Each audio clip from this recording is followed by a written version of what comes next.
السلام علیکم، امید کرتا ہوں سب خیریت سے ہوں گے۔ اس ویڈیو میں آپ سے ڈسکس کروں گا جو بائیکاٹ ایک چل پڑا ہے پاکستان میں عسکری پروڈکٹس کا، اس حوالے سے 26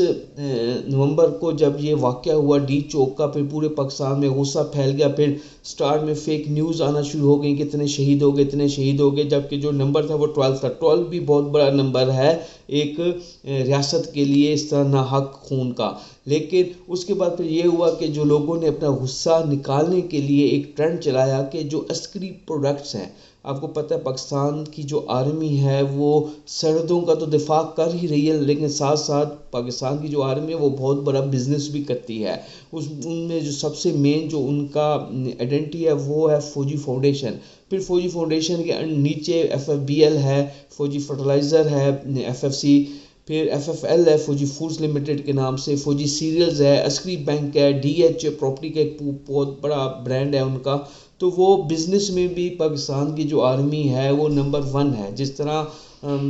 لڑنے میں یا جس طرح بہادری میں دنیا کی فوجوں کو اس نے پیچھے چھوڑا ہوا ہے، اسی طرح بزنس میں بھی وہ بہت نمبر 1 ہے۔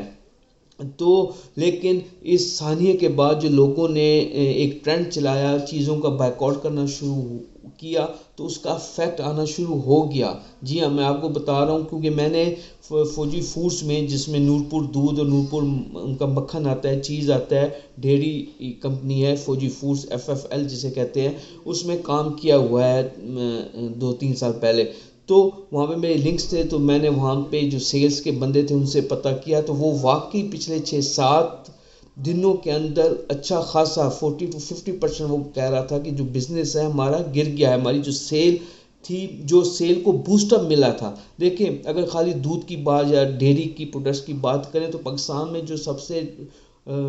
بڑا برانڈ تھا وہ نیسلے یا اولپر تھے۔ نیسلے بھی یہودیوں کا برانڈ تھا، اولپر بھی یہودیوں کا برانڈ تھا، لیکن جب غزہ کی اور انہوں نے پوری جو مارکیٹ تھی وہ کیپچر کی ہوئی تھی، لیکن پھر غزہ کا واقعہ آنا شروع ہو گیا، غزہ میں شہادتیں شروع ہو گئی، تو لوگوں نے ان پروڈکٹس کو، جو اولپر کی پروڈکٹس ہیں، وہ چاہے مکھن ہے، چاہے دہی ہے، چاہے اس کا گھی ہے دیسی، چاہے دودھ ہے،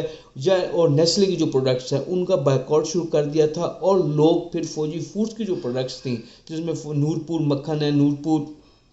چیز ہے، دودھ ہے، پھر دوستی ٹی ورنر ہے، ان کا فوجی سیریلز ہیں، کرون فون جو ہم بچپن سے کھا رہے ہیں، تو ان کی طرف آنا شروع کر دیا،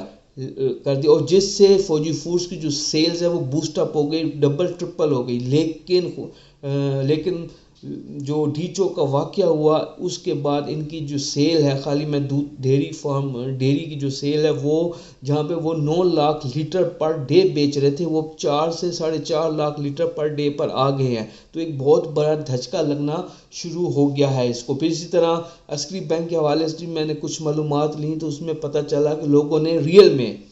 خالی یہ فیس بک کا ٹرینڈ نہیں ہے، ریئل میں جا کے عسکری بینک سے جو اپنی اماؤنٹ ہے وہ نکلوانا شروع کر دی ہے۔ تو اس بائیکاٹ کی وجہ سے جو فوجی فاؤنڈیشن ایک انہوں نے بنائی، جتنا کمپنیز ہیں ان کا جو پیسہ ہے نا وہ فوجی فاؤنڈیشن کو جاتا ہے، پھر وہ فوجی فاؤنڈیشن جو پیسہ ہے وہ لگاتی ہے شہداء کے ترقی کے لیے، شہداء کے لیے جو پیکیجز ہوتے ہیں، آرمی کی جو شہید ہوتے ہیں لوگ، ان کی جو پیکیجز ہوتے ہیں، ان کی بچوں کی تعلیم ہو گئی، اس طرح کی جو چیزیں ہوتی ہیں، دستکاری کے ان کے کالجز ہوتے ہیں جس میں وہ بیوہ جو ہو جاتی ہیں، فوجی شہداء کی جو بیوہ ہو جاتی ہیں، ان عورتوں کو وہاں پہ دستکاری وغیرہ کی جو ٹریننگ دی جاتی ہے۔ تو اس طرح کا ان کا ایک پورا سسٹم ہے، فوجی فاؤنڈیشن کے اندر یہ سارے آتے ہیں۔ تو یہ بہت زیادہ افیکٹ ہوا ہے، جس کی وجہ سے آرمی کے اوپر، اسٹیبلشمنٹ کے اوپر بہت بڑا پریشر ہے، جنرل عاصم منیر کے اوپر بہت بڑا پریشر ہے کہ اتنا بڑا سیٹ بیک ان کو ملا ہے ان 6-7-8 دنوں کے اندر۔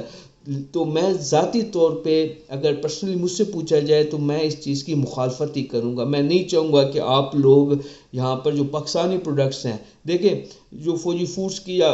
نورپور کمپنی جو اس کی اگر بات کر لیں تو وہاں پہ صرف ایک ایڈمن میں کرنل صاحب ہیں یا ایک آدھ اور بندہ ہوگا جو فوج سے ریلیٹڈ ہوگا، باقی ٹوٹل سیولین امپلائیز ہیں۔ اسی طرح فوجی فرٹیلائزر میں چلے جائیں، FFBL میں چلے جائیں، آپ کو سیولین امپلائیز ہی ملیں گے، اور یہ پاکستان کی اپنی پروڈکٹس ہیں، اس کا بائیکاٹ میرے خیال میں نہیں کرنا چاہیے۔ لیکن جو انہوں نے کیا ہے، جو ابھی تک بائیکاٹ چل رہا ہے، اس سے بہت زیادہ جو آرمی ہے، جو فوجی فاؤنڈیشن ہے وہ ڈیمیج ہوئی ہے. تو اگر یہ کچھ دنوں اور اس طرح چلتا رہا تو میرے خیال میں ان کو بہت بڑا دھچکا لگے گا. تو امید کرتا ہوں آپ کو ویڈیو انفارمیٹیو ویڈیو تھی، آپ کو پسند آئی ہوگی. بہت شکریہ.